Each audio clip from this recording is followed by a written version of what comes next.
Now I want to get into earlier. You brought up Patrick David, right? I know he's a pretty big figure in the entertainment space, right? I know he has the Valuetainment. How did you and him even lock in to begin with? So I'm a co-owner of the company that he started in 2009, Which is PHP agency. okay. Yeah. So we do financial services. So I deal with life insurance, retirement planning, annuities. I teach agents. I recruit agents. I teach them how to run the business. I have to get them licensed to the state of California, whatever state they're in. To this day. To this day. Okay. So I started working for that. Well, not working because I don't work for them. We're independent contractors. But I started working with him back in 2016.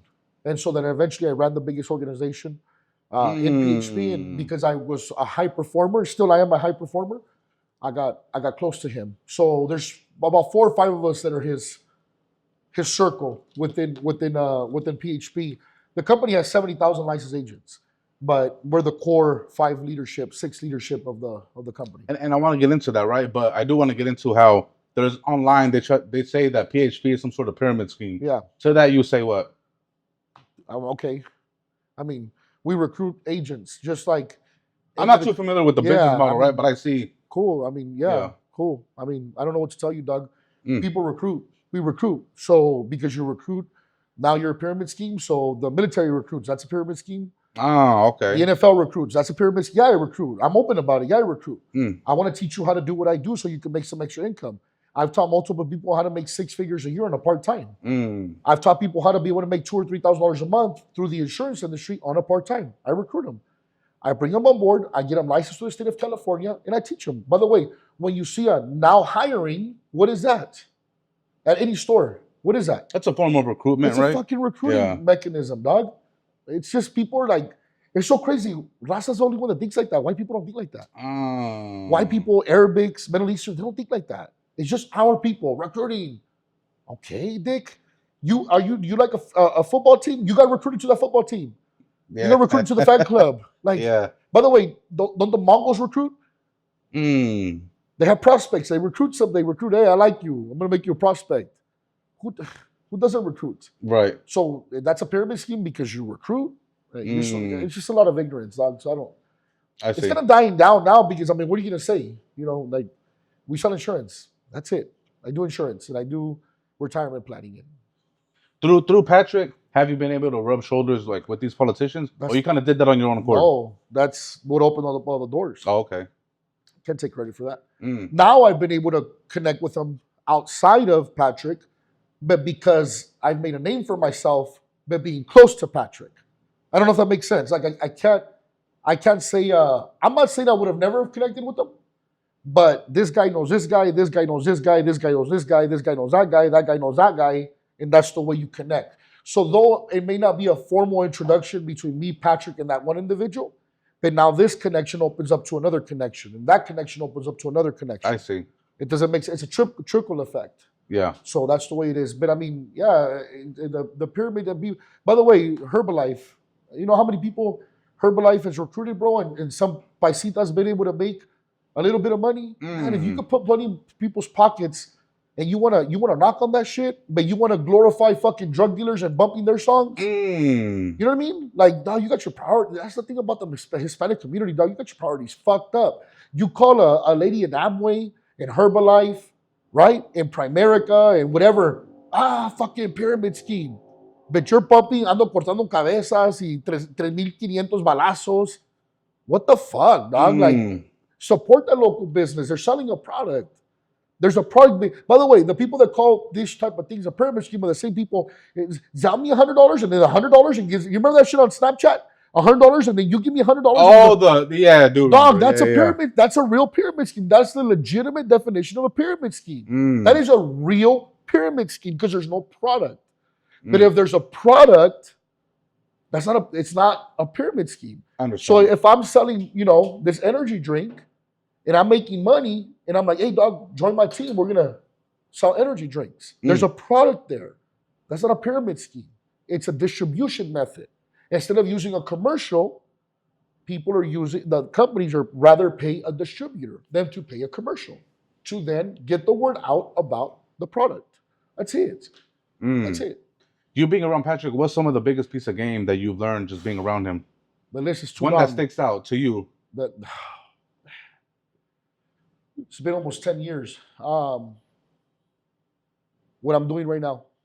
Don't be scared of going to the lion's den to walk in your purpose.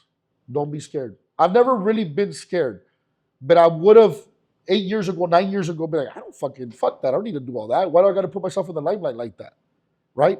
Why do I got to go through all that judgment? Why do I got to go through all that shit?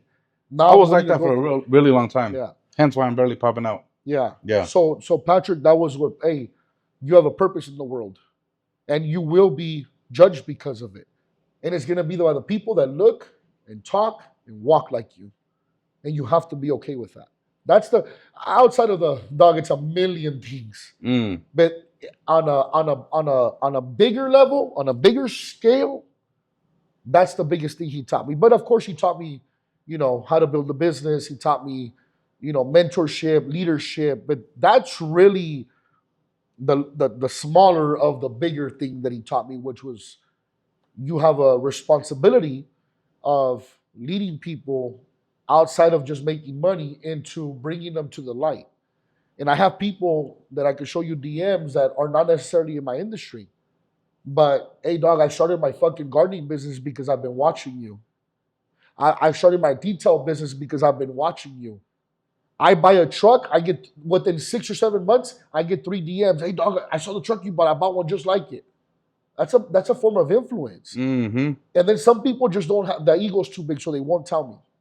But I get messages, man. I wish I could just log you into my DM sometimes. No, believe it. And believe it or not, dog, 99% of the DMs that I get from strangers are all positive.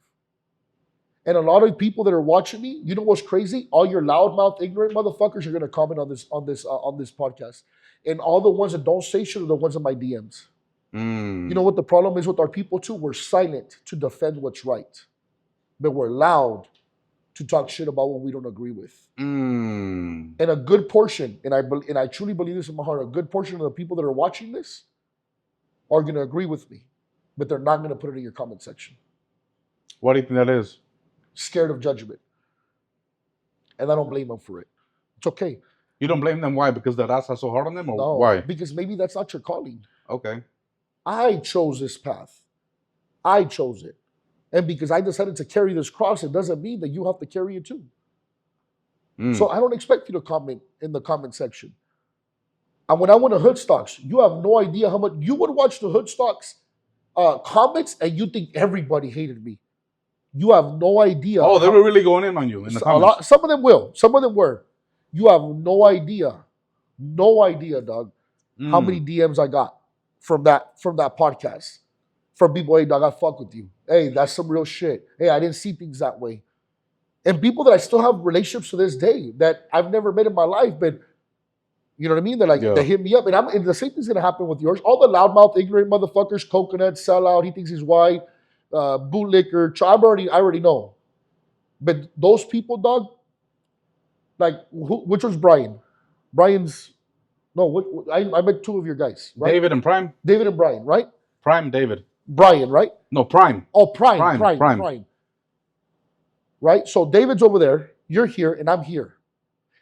If Prime starts yelling at the top of his lungs, is there more of him or is there more of us? If you and me stay quiet. If me, David, and you stay quiet, but he's yelling, who's next door going to hear? How many people are going to assume are here? 1 or 4?